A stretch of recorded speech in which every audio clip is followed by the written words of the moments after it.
루비 책밤. 성철 스님과 법정 스님의 무언 대화. 무소유. 무소유의 삶을 몸소 실천하고 떠나신 성철 스님. 무소유의 화두를 던지고 그 향기를 널리 퍼지게 하신 법정 스님. 버리면 충만한 행복이 채워진다고 일깨워 주신 무소유는 결국 공동 소유의 또 다른 이름이 아닐까 합니다. 삶의 향기, 그리고 텅 빈 충만.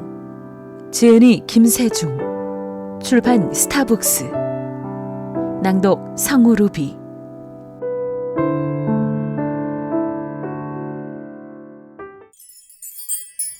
작가 소개. 지은이 김세중, 조선대학교 국문학과를 졸업하고 카이스트 최고 경영자 과정을 수료했다. 광주 MBC 퇴직 후 중국으로 건너가 협서중위 대학원에서 박사과정을 이수했다. 귀국하여 사단법인 한국평생교육기구에서 연수부장과 한국청소년진흥원 이사를 거쳐 한국청소년신문 기획실장 및 총괄본부장을 역임하고 전남대, 관동대, 경기대, 국민대 등에 출강했다. 사사편찬연구소 대표로 있으면서 한국 기업의 역사와 흥망성쇠, 그리고 업종의 변화와 상품의 진화에 대한 연구와 함께 사사를 정리하기도 했다. 저자가 기획하고 집필한 책으로 독서와 논술, 교양의 즐거움, 인생을 살아가는 지혜, 긍정의 삶, 달라이라마 지혜의 모든 것, 지혜의 칼, 무소유, 무소유 잠언집, 죽기 전에 논어를 읽으며 장자를 꿈꾸고 맹자를 배워라 등의 인문서적과 고전을 통한 자기계발서 등이 있다.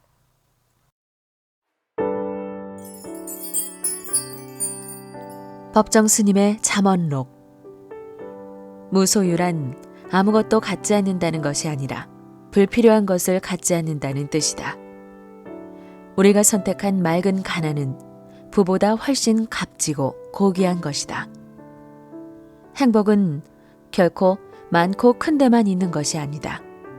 작은 것을 가지고도 고마워하고 만족할 줄 안다면 그는 행복한 사람이다. 여백과 공간의 아름다움은 단순함과 간소함에 있다. 사람은 본질적으로 홀로일 수밖에 없는 존재다. 홀로 사는 사람들은 지늘게 더럽혀지지 않는 연꽃처럼 살려고 한다. 홀로 있다는 것은 물들지 않고 순진무구하고 자유롭고 전체적이고 부서지지 않음이다. 우리 곁에서 꽃이 피어난다는 것은 얼마나 놀라운 생명의 신비인가. 곱고 향기로운 우주가 문을 열고 있는 것이다. 잠잠하던 숲에서 새들이 맑은 목청으로 노래하는 것은 우리들 삶에 물기를 보태주는 가락이다. 빈 마음, 그것을 무심이라고 한다. 빈 마음이 곧 우리들의 본 마음이다. 무엇인가 채워져 있으면 본 마음이 아니다. 텅 비우고 있어야 거기 울림이 있다. 울림이 있어야 삶이 신선하고 활기 있는 것이다. 행복할 때는 행복에 매달리지 말라. 불행할 때는 이를 피하려고 하지 말고 그냥 받아들이라. 그러면서 자신의 삶을 순간순간 지켜보라. 맑은 정신으로 지켜보라. 삶의 순간순간이 아름다운 마무리이며 새로운 시작이어야 한다. 아름다운 마무리는 지나간 모든 순간들과 기꺼이 작별하고 아직 오지 않은 순간들에 대해서는 미지 그대로 열어둔 채 지금 이 순간을 받아들이는 일이다. 내 소망은 단순하게 사는 일이다. 그리고 평범하게 사는 일이다. 느낌과 의지대로 자연스럽게 살고 싶다. 그 누구도 내 삶을 대신해서 살아줄 수 없다. 나는 나답게 살고 싶다. 모든 것을 소유하고자 하는 사람은 어떤 것도 소유하지 않아야 한다. 모든 것이 되고자 하는 사람은 어떤 것도 되지 않아야 한다. 선한 일을 했다고 해서 그 일에 묶여있지 말라. 바람이 나뭇가지를 스치고 지나가듯 그렇게 지나가라. 우리는 필요에 의해서 물건을 갖지만 때로는 그 물건 때문에 마음을 쓰게 된다. 따라서 무엇인가를 갖는다는 것은 다른 한편 무엇인가에 얽매이는 것. 그러므로 많이 갖고 있다는 것은 그만큼 많이 얽혀 있다는 뜻이다. 버리고 비우는 일은 결코 소극적인 삶이 아니라 지혜로운 삶의 선택이다. 버리고 비우지 않고는 새 것이 들어설 수 없다. 공간이나 여백은 그저 비어있는 것이 아니라 그 공간과 여백이 본질과 실상을 떠받쳐주고 있다.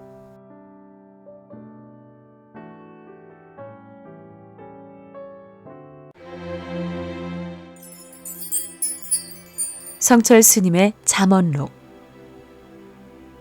내 마음속에는 쇠말뚝이 하나 있습니다. 거기에는 이런 글귀가 적혀 있습니다. 영원한 진리를 위해 일체를 희생한다. 나는 진리를 위해 불교를 선택한 것이지 불교를 위해 진리를 택한 것은 아닙니다. 참으로 진리에 살려면 세속적인 일체의 명예와 이익은 다 버려야 합니다. 사람이란 물질에 탐닉하면 양심이 흐려집니다. 그렇기 때문에 어느 종교든지 물질보다 정신을 높이 여깁니다. 부처님의 경우를 보더라도 호사스런 왕궁을 버리고 다 해진 옷에 맨발로 바리떼 하나 들고 여기저기 빌어먹으면서 수도하고 교화했습니다. 그리고 마지막에는 그 교화의 길에서 돌아가셨습니다. 철저한 무소유의 삶에서 때묻지 않은 정신이 살아난 것입니다. 사람들이 한 말씀이라도 해달라고 산에까지 저를 찾아옵니다. 그럼 내 말 잘 들어. 중한테 속지 말어. 나는 승려인데 스님한테 속지 말란 말이야. 이 한마디 말밖에 나는 할 말이 없습니다. 나는 본시 산중에 사는 사람이라 늘 대하는 것은 푸른 산, 흰 구름입니다. 푸른 산이 영원토록 변하지 않고 흰 구름이 자유로이 오고 가는 것을 보며 사는데 거기서 모든 것의 실체를 볼 수 있고 무궁무진한 변화도 보면서 살고 있습니다. 무엇보다 정신적으로 모든 것을 쉬어버렸습니다. 이것이 제일 중요한 것 같습니다. 뭐든 구하는 생각. 이것이 마음속에 들어있으면 아무리 섭생을 잘해도 소용이 없겠죠. 그런 구하는 생각을 어느 정도 떨쳐버렸다고 생각합니다. 생각을 쉬고 사는 것이 건강에 도움이 된다고 생각합니다. 이것이 있으므로 저것이 있고 이것이 생기므로 저것이 생깁니다. 이것이 없으므로 저것이 없고 이것이 죽음으로 저것이 죽습니다. 이는 두 막대기가 서로 버티고 섰다가 이쪽이 넘어지면 저쪽이 넘어지는 것과 같습니다. 일체 만물은 서로 의지하여 살고 있어서 하나도 서로 관련되지 않은 것이 없다는 이 깊은 진리는 부처님께서 크게 외치는 연기의 법칙이니 만물은 원래부터 한 뿌리이기 때문입니다. 부처님은 이 세상을 구원하러 오신 것이 아닙니다. 이 세상이 본래 구원되어 있음을 가르쳐 주시려고 오신 것입니다. 자신을 바로 보아야 합니다. 시간과 공간을 초월하여 영원하고 무한한 자신 안에 모든 진리가 내재되어 있습니다. 참 나는 영원하므로 종말이 없는데 참 나를 발견 못한 사람은 세상의 종말을 두려워하며 헤매고 있습니다. 욕심이 자취를 감추면 마음의 눈이 열려서 순금인 자신을 재발견하게 될 것입니다.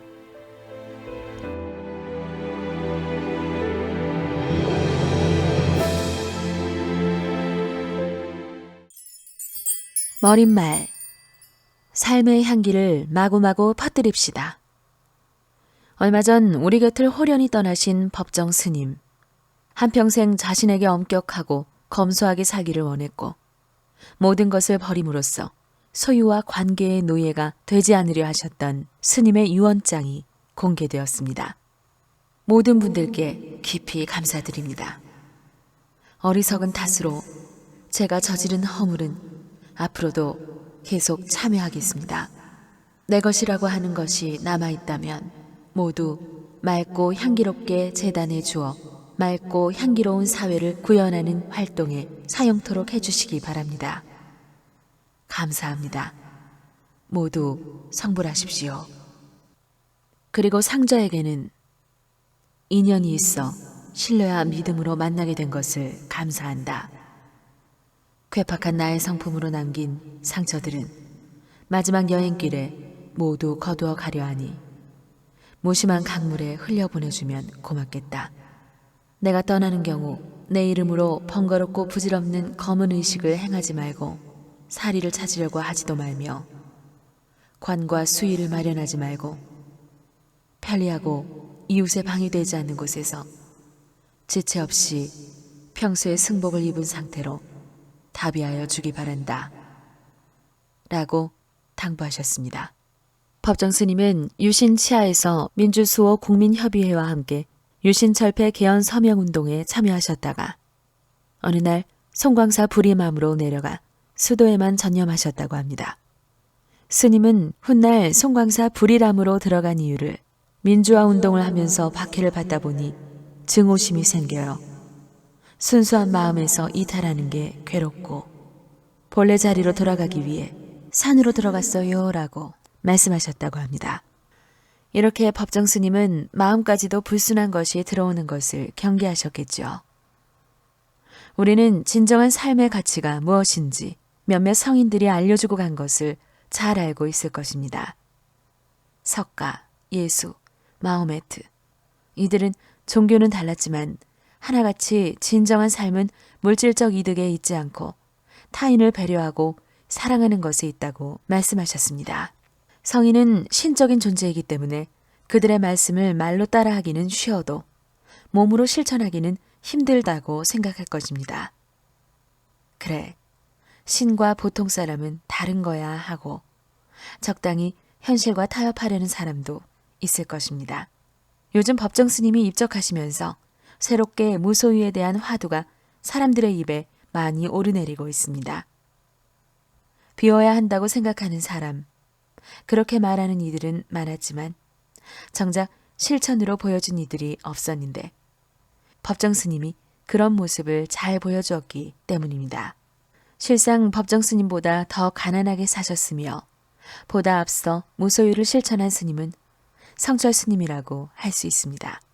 성철 스님은 우리 곁에서 성인처럼 살다 가셨습니다.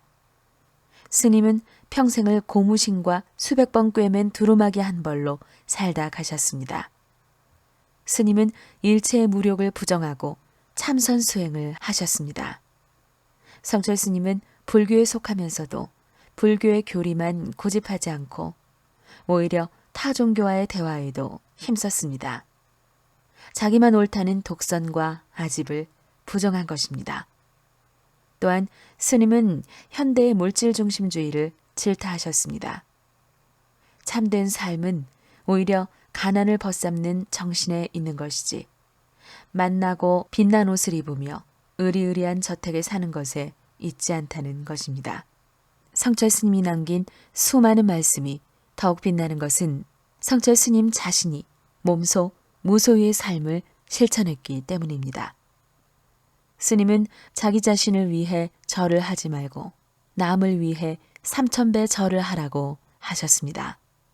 스님은 가난을 평생의 벗으로 삼아 이 세상의 빛이 되신 것입니다. 스님은 평소 자신을 찾지 말라 하셨고 대통령이 찾아와도 만나지 않았습니다. 어찌 보면 사람들하고는 별 인연이 없는 삶을 살았을지도 모릅니다. 하지만 스님이 입적하시던 날 전국 방방곡곡에서 사람들이 찾아와 성철 스님에 대한 지극한 존경심을 보여주었습니다. 평생을 무소유로 일관한 스님의 정신에 모든 사람들이 진심으로 머리 숙여 경의를 표한 것입니다. 무소유의 화두를 던지고 몸소 실천하신 가르침을 따라서 부디 이 한 권의 책으로 두 분 스님의 무소유 정신이 널리 세상을 밝히는 등불이 되기를 기대해 봅니다. 여기 고무신 한 켤레와 두루마기 한 벌이 놓여 있습니다. 이제 우리 차례입니다. 무소유의 삶 말입니다. 1. 무소유의 행복. 무력을 버리면 낙원이 보입니다. 영원한 진리를 위해 일체를 희생하세요. 수도를 하려면 가난을 배우세요. 철저한 무소유에서 때묻지 않은 정신이 살아납니다. 욕심을 버리면 진리의 본 모습이 보입니다. 조주 스님은 철저한 무소유의 수도인입니다. 나를 찾지 말고 부처님을 찾으세요. 나는 산중에서 모든 것의 실체를 볼 수 있습니다. 무력을 버리면 낙원이 보입니다. 차라리 도를 지키다가 빈천 속에서 죽을지언정 도에서 벗어난 짓을 하며 남의 것을 탐내고 부귀를 누려 사는 일이 없도록 해야 한다. 만일 그렇게 되면 무간지옥에 떨어지게 된다. 육도 집경. 언제나 연말이 되면 언론에 자주 미담이 소개되어 잠시나마 추위를 잊게 합니다. 특히 올해는 늦더위가 기승을 부리다가 가을을 건너뛰어 곧바로 겨울을 맞이해서 그런지 유독 추위가 더합니다. 이럴 때면 훈훈한 정이 그리워집니다.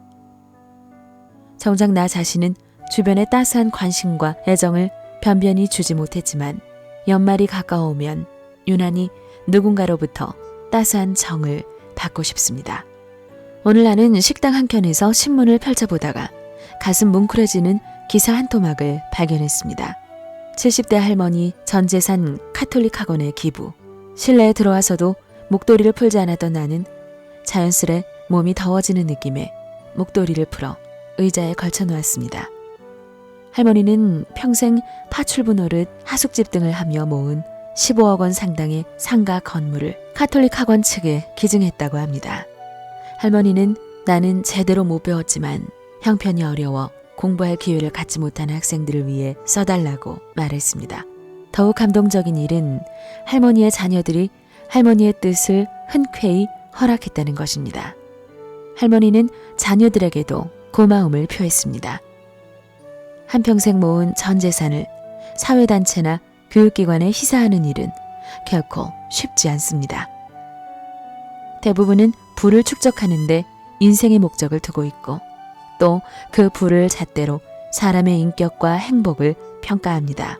때문에 부는 죽는 순간까지 손에서 재산을 놓지 않을 뿐만 아니라 죽고 난 뒤에도 자신의 후손에게 물려줍니다. 이만큼 부는 우리 삶에서 절대적인 위치를 차지합니다. 그런데 할머니는 평생 피땀 흘려 모은 전 재산을 자신의 자녀에게는 한 푼도 물려주지 않고 사회에 환원하였습니다. 쉽게 번 돈은 그만큼 어렵지 않게 내놓을 수도 있겠지만 갖은 고생을 다해서 모은 재산을 선뜻 사회에 환원하기란 여간 쉬운 일이 아닙니다. 한 푼 한 푼에 한 사람의 세월이 깃들어 있기 때문입니다. 세월을 고스란히 바쳐 재산을 모았다고 해도 지나치지 않을 것입니다. 할머니의 선행을 보면서 나는 성철 스님의 말씀을 떠올렸습니다. 먹물 먹인 두루마기를 손수 기워 입으며 철저히 무소유의 삶을 살다간 성철 스님. 스님은 그 유명한 장좌불화와 동구불출을 실천했습니다. 8년 동안 밤에 한 번도 눕지 않고 참선을 했고 10년 동안 자신이 거처하는 곳 주위에 철조망을 치고 경전을 독파하였습니다. 무소유를 말하는 철학자, 종교인은 많지만 몸소 자신의 생을 철저히 무소유로 일관한 경우는 찾아보기 힘든 게 사실입니다. 최근에는 책으로 무소유를 주장했던 법정 스님이 세상을 떠났습니다. 법정 스님은 입적하면서 자신의 모든 저서의 판매를 금지할 것을 유언했습니다. 세상에 올 때 그대로 떠나기를 원했던 스님의 말과 실천에 사람들은 감동을 받았습니다. 스님은 말로만이 아니라 행동으로 무소유를 보여주었기에 세인들에게 귀감이 되고 있습니다. 불교에서 삼생은 태어나기 이전의 세상인 전생, 지금 살고 있는 세상인 금생, 죽은 이후의 세상인 후생을 말합니다. 우리 인간은 이 삼생을 겪게 되는데 모욕은 현재의 삶에만 영향을 미치는 게 아니라 전생과 더불어 후생에까지 영향을 미칩니다. 또한 그 영향은 말할 것도 없이 우리 생을 좌우하는 것입니다. 성철 스님은 이처럼 우리 생을 망치는 모욕을 원수라고 지칭할 만큼 한치의 미련 없이 부정했습니다. 스님 자신은 그래서 두루마기와 버선, 고무신 한 켤레가 전재산인 셈이었습니다. 그마저도 스님이 금생을 마쳤을 때 저 자신의 소유가 아닌 것이 되어버렸습니다. 법정 스님의 입적 모습도 성철 스님의 모습과 닮았습니다. 사람 나이 70, 금생의 시간으로 치면 막바지에 다다른 셈입니다. 그 나이가 차도록 한 푼 두 푼 모은 돈을 아낌없이 종교단체의 교육기관에 기부한 할머니와 평생을 무소유의 삶을 살다간 성철 스님은 닮았습니다. 할머니가 불교를 믿었는지 카톨릭을 믿었는지는 중요하지 않습니다. 전생과 금생과 후생이 있는지 없는지도 중요하지 않습니다. 현재 삶 속에서 물질에 얽매이지 않고 온전히 맑고 투명한 생애의 빛을 바라느냐, 바라지 않느냐, 그것이 중요합니다. 가령 써도 탕진되지 않는 공기처럼 이 사회의 물질이 풍부하게 널려 있다면 우리 인간의 삶은 어떻게 변하게 될까요? 물질에 대한 욕구가 없어 서로 경쟁을 할 필요가 없다면 우리 삶은 비로소 진정한 본래의 모습을 되찾지 않을까요? 지금 세상은 제한된 물질을 놓고 서로 차지하려고 아웅다웅하고 있습니다. 그렇게 해서 차지한 물질이나 부에도 만족하지 않고 또 더 늘리기 위해 상품을 만들어 시장에 내놓고 팔고 있는 게 현재의 자본주의 사회입니다. 철학, 종교, 미학, 예술, 문학, 과학 등이 애초에 표방하고 있는 진리에 대한 추구정신은 이윤에 대한 추구정신으로 전도되어 버렸습니다. 이 사회는 물질에 대한 소유의 집착을 최고의 선이라고 우리에게 속삭입니다. 소유의 집착에 의해 우리 생의 진정한 가치를 잃어버리는 것이면서 말입니다. 점점 각박해져가는 사회가 되면서 성철 스님의 무소유의 정신이 더욱 그리워집니다. 소유의 집착으로 괴로워하는 사람들의 가슴이 환해지도록 날마다 맑은 생각이 사회를 지배하기를 소망해 봅니다.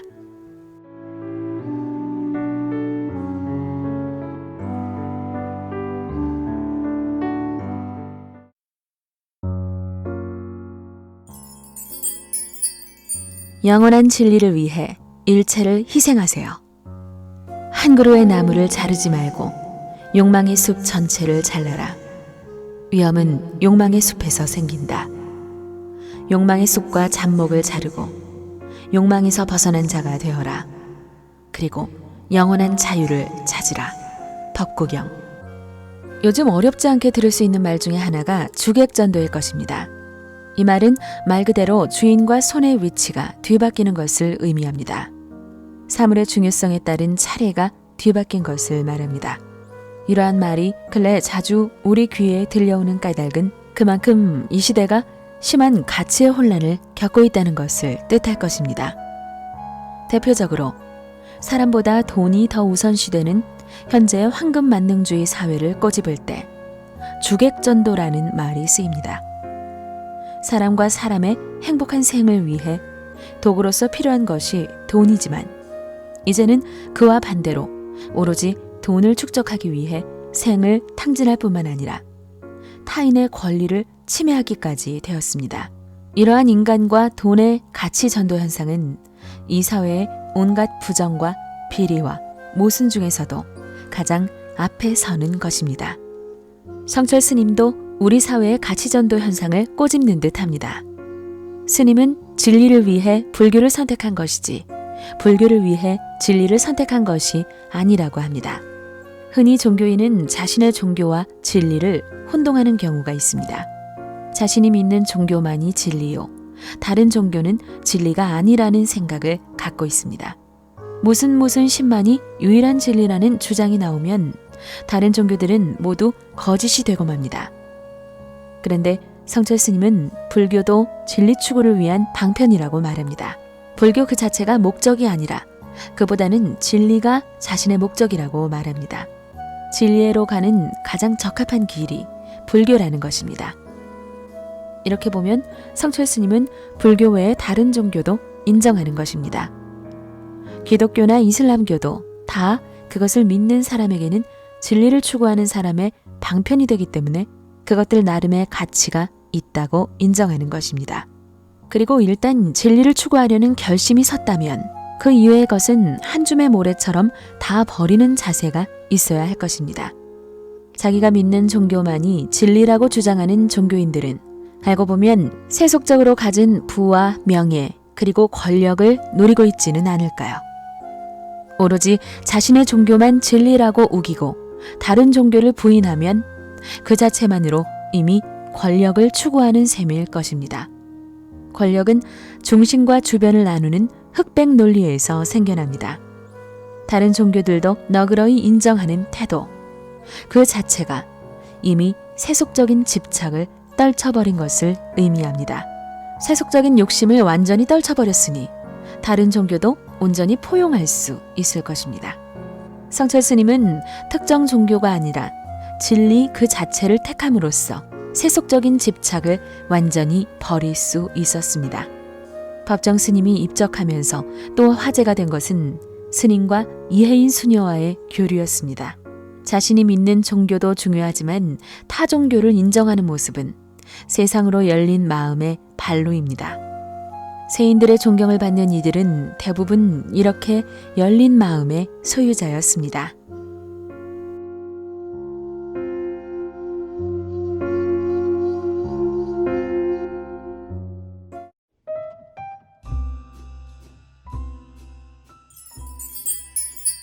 수도를 하려면 가난을 배우세요. 어떤 것이 진정한 사문인가? 사문, 출가한 스님. 사문에는 4종류가 있다. 겉모양만 그럴듯한 사문, 점잖은 체 하면서 남을 속이는 사문, 명예와 칭찬만을 추구하는 사문, 진실하게 수행하는 사문이다. 앞에 세 사문은 사이비이고 맨 나중의 사문이 진실한 사문임은 더 말할 나위 없다. 그렇다면 진실하게 수행하는 사문이란 어떤 사람인가?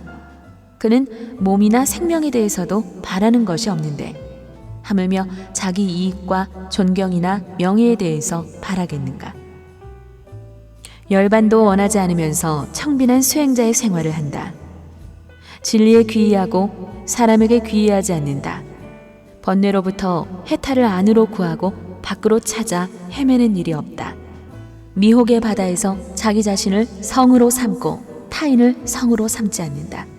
모든 존재의 본성이 열반의 상태에 있음을 알아 윤회에 유전하지도 않고 열반에 안주하지도 않는다. 보적경.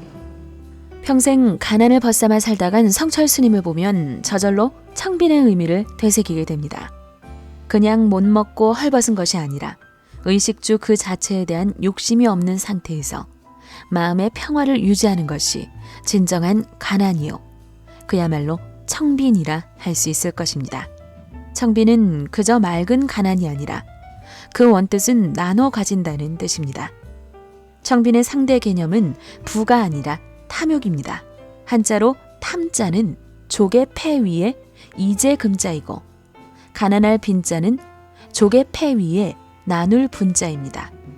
탐욕은 화폐를 거머쥐고 있는 것이고 가난함은 그것을 나눈다는 뜻입니다. 따라서 청빈이란 뜻은 나눠 갖는다는 뜻입니다. 옛사람들은 찢어지게 가난한 생활 가운데서도 아주 편안한 마음으로 도를 즐길 줄 알았습니다. 마음의 안정과 여유를 잃지 않고 살았습니다. 의식주가 풍족하고 명예까지 누릴 수 있다면 일단은 행복하다고 여기는 게 속인의 행복관입니다. 때문에 안빈낙도를 추구한다면 확실히 보통 사람이 아닐 것입니다. 안빈낙도. 가난에 개의치 않고 성인의 도를 조차 즐겁게 삶. 공자가 총애했던 제자 안회는 어찌나 열심히 학문을 익혔는지 나이 29에 벌써 백발이 되었다고 합니다. 특히 덕행이 뛰어나 공자도 그로부터 배울 점이 많았다고 합니다. 그런데 한 가지 아쉬운 것은 너무 가난하였다는 점이었습니다. 그래서 일생 동안 끼니도 제대로 잊지 못했고 지게미조차 배불리 먹어보지 못했다고 합니다. 하지만 그는 그런 외부의 환경을 탓하거나 자신의 처지를 비관한 적이 한 번도 없었습니다. 오히려 주어진 환경을 순순히 받아들이고 성인의 도를 추구하는 데 열심이었습니다. 그래서 공자는 이렇게 말했습니다. 변변치 못한 음식을 먹고 누추하기 그지없는 뒷골목에 살면서도 아무런 불평이 없구나.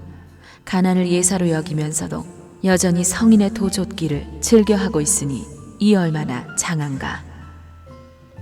그러나 그런 안회였지만 31살에 요절하고 말았습니다. 공자가 그를 높이 평가한 까닭은 그의 학문에 대한 사랑과 안빈낙도의 생활 자세에 있었습니다. 원불교 교조 소태산 대종사는 박중빈, 안빈낙도의 뜻을 다음과 같이 설명했습니다. 무릇 가난이라 하는 것은 무엇이나 부족한 것을 이름이니 얼굴이 부족하면 얼굴 가난이요, 학식이 부족하면 학식 가난이요, 재산이 부족하면 재산 가난인 바, 안분이라 함은 곧 어떠한 방면으로든지 나의 분수에 편안하라는 말이니 이미 받는 가난에 안심하지 못하고 이를 억지로 면하려 하면 마음만 더욱 초조하여 오히려 괴로움이 더하게 되므로 이미 면할 수 없는 가난이면 다 태연히 감수하는 한편 미래의 행복을 준비하는 것으로 낙을 삼으라는 것이니라. 그런데 공부인이 분수에 편안하면 낙도가 되는 것은 지금 받고 있는 모든 가난과 고통이 장래의 복락으로 변하여질 것을 아는 까닭이며 한 걸음 나아가서 마음 작용이 항상 진리에 어긋나지 아니하고 수양의 힘이 능히 고락을 초월하는 진경에 드는 것을 스스로 즐기는 연고라. 예로부터 성자 철인이 모두 이러한 이치에 통하며 이러한 심경을 실지에 활용하셨으므로 가난하신 가운데 다시 없는 낙도 생활을 하신 것이니라. 무소유 속에서 수도를 했던 성철 스님은 출가에 대해 말씀하면서도 무소유를 강조하십니다. 출가하려는 자는 자기 자신에 대한 소유마저 버리라고 하십니다. 진정한 수도를 하기 위한 출가는 자기 자신을 버리는 것이라고 합니다. 출가라 하면 문자 그대로 집을 버린다, 가정을 떠나고 가족을 등진다는 말입니다. 조그마한 가정과 가족을 버리고 큰 가족인 국가와 사회를 위해서 사는 것을 의미합니다. 출가의 근본 정신은 자기를 완전히 버리고 일체를 위해서 사는 데 있습니다. 자기 중심이 되어 산다면 그것은 출가가 아니라 재가입니다. 출가자가 자기 중심에 빠지게 되면 거기에 온갖 부정과 갈등과 분쟁이 생기게 됩니다. 자기를 버리고 일체를 위해 사는 정신으로 불교를 배우고 또한 펼치는 것이 불교의 근본 사상입니다. 법정 스님의 무소유는 나눔에서 비롯되었습니다. 스님은 책을 써서 많은 인세 수입을 얻었습니다. 소유욕이 있었다면 엄청난 부를 축적하고 풍요로운 삶을 살 수 있었습니다. 그런데 스님은 그 부를 공부를 하고 싶지만 가난해서 공부할 수 없는 학생들에게 장학금으로 주었습니다. 스님이 떠난 자리에는 평소에 아꼈던 어린 왕자와 같은 순수를 깨우쳐주는 책들 외에 다른 유산이 별로 없었다고 합니다.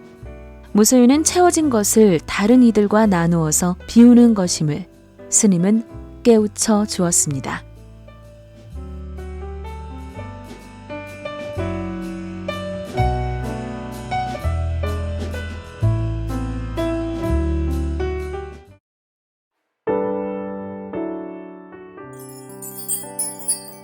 욕심을 버리면 진리의 본 모습이 보입니다.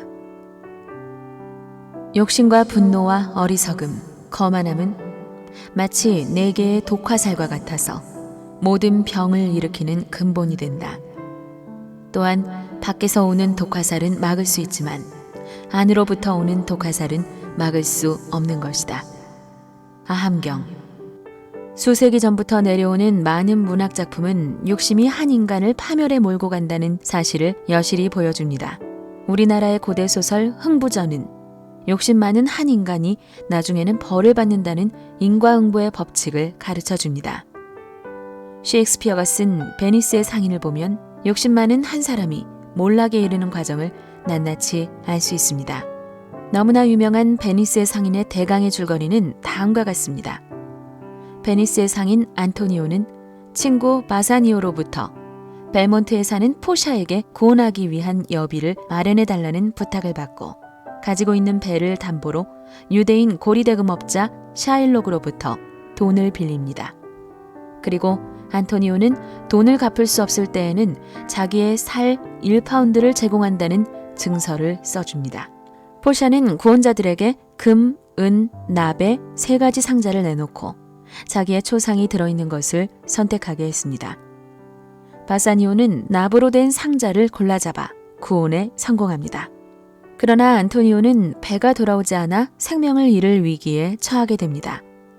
하지만 남장을 한 포샤가 베니스 법정의 재판관이 되어 살은 주되 피를 흘려서는 안 된다고 선언함으로써 샤일록은 패소하여 재산을 몰수당하고 그리스도교로 개종할 것을 명령받습니다. 그 후 안토니오의 배는 돌아오고 샤일록의 딸 젠카도 애인 로렌조와 결혼합니다. 이처럼 동서양 양자에서 욕심은 악으로 여겨지고 있음을 알 수 있습니다. 하지만 실제 사회에서는 언제나 욕심 많은 부자나 권력자가 선량하고 가난한 사람들에게 횡포를 부렸습니다. 성철 스님은 욕심 때문에 인간이 진리의 본 모습을 볼 수 없다고 했는데 과연 불교에서 말하는 욕심은 어떤 것일까요? 불교에는 욕망을 다음처럼 말하고 있는데 이것은 크게 보면 성철 스님이 말한 욕심과 상통할 것입니다. 불교에서는 오관 및 그 연락을 가리키는 5종의 욕망을 설명하고 있습니다. 눈, 귀, 코, 혀, 몸의 5가지 감각기관, 즉 오근이 각각 색, 성, 향, 미, 촉의 5가지 감각 대상인 오경에 집착하여 야기되는 5종의 욕망 또한 오경을 향락하는 것을 말합니다. 대체로 세속적인 인간의 욕망 전반을 뜻합니다.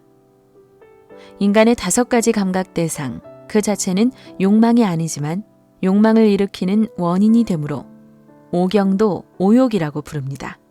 또 제욕, 식욕, 성욕, 명예욕, 수면욕의 5가지도 오욕이라고 말합니다.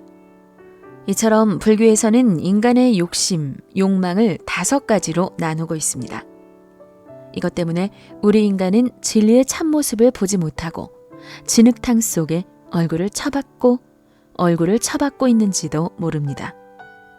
세상의 참모습이야말로 진리 그 자체일 텐데 우리 인간은 5가지 욕심, 욕망으로 그 실상을 제대로 볼 수 없게 된 것입니다. 이런 점에서 다시 한번 성철 스님이나 법정 스님이 일생을 통해 보여준 무소유의 삶만이 진리를 볼 수 있는 유일한 길이라는 것을 확인해야 할 것입니다. 적당한 소유와 알맞을 정도의 욕망을 누리면서는 결코 진리의 참모습을 볼 수 없다고 성철 스님은 자신의 삶으로서 몸소 보여주셨습니다. 예수도 인간의 욕심, 욕망을 다음처럼 경계하고 있습니다. 부자가 하느님 나라에 들어가는 것보다 낙타가 바늘귀를 빠져나가는 것이 더 쉬울 것이다. 무소유는 법정 스님의 말씀처럼 자신에게 꼭 필요한 것 이상을 소유하는 것을 말합니다. 온전히 아무것도 갖지 않고 살 수는 없습니다. 그런데 우리는 필요 이상의 것을 가지려는 욕망에 집착하고 있습니다. 성철 스님이나 법정 스님의 모습처럼 우리도 소유할 것과 나눠야 할 것을 구분하며 살 줄 알아야 할 것입니다.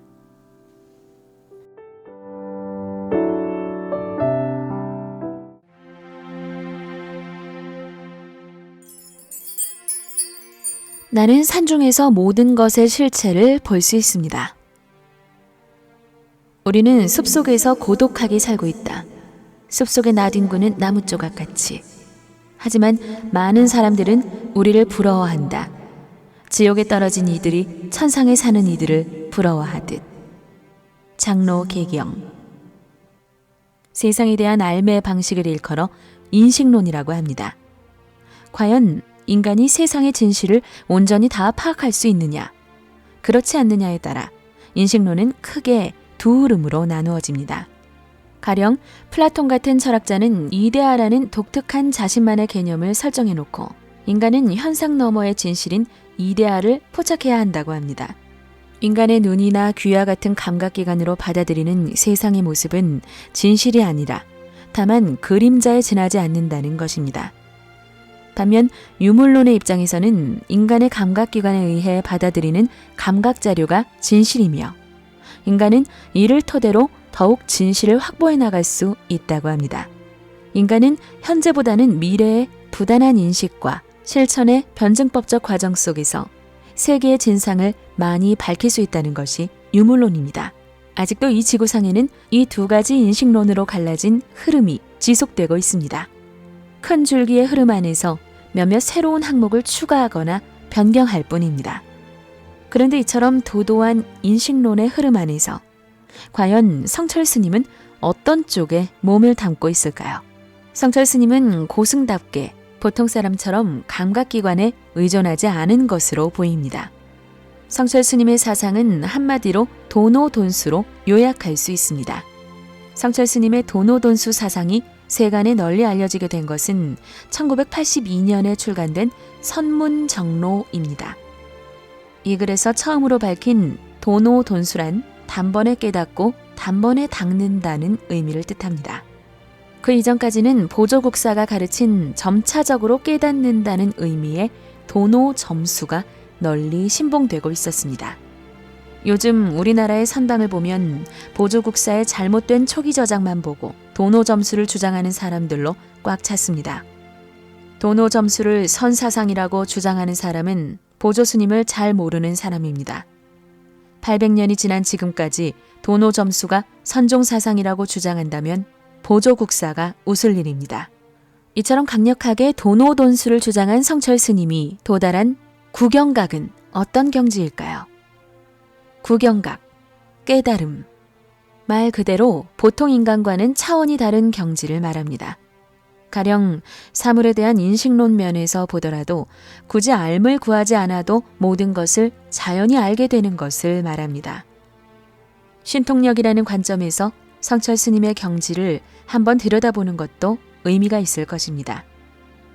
그럴 때 막연하고 신비로운 깨달음이 확연한 모습으로 드러나게 될 것입니다. 그럼 산중에서 모든 것의 실체를 볼 수 있었던 성철 스님의 깨달음을 신통력이라는 점에서 들여다볼까요? 보통 상식의 세계에서 헤아릴 수 없는 것을 헤아림을 신이라 하고 걸림없는 것을 통이라고 합니다. 이 신통에는 여러 가지가 있지만 흔히 6가지를 말합니다. 1. 천안통. 멀고 가까움과 크고 작은 것에 걸림없이 무엇이나 밝게 보는 능력을 말합니다. 2. 천이통. 멀고 가까움과 높고 낮음을 가릴 것 없이 무슨 소리나 잘 듣는 능력을 말합니다. 3. 신족통. 공간에 걸림없이 왕래하며 그 몸을 마음대로 변화할 수 있는 능력을 말합니다. 4. 타심통. 사람뿐 아니라 어떤 중생이라도 마음속으로 생각하고 있는 것을 다 알 수 있는 능력을 말합니다. 5. 숙명통.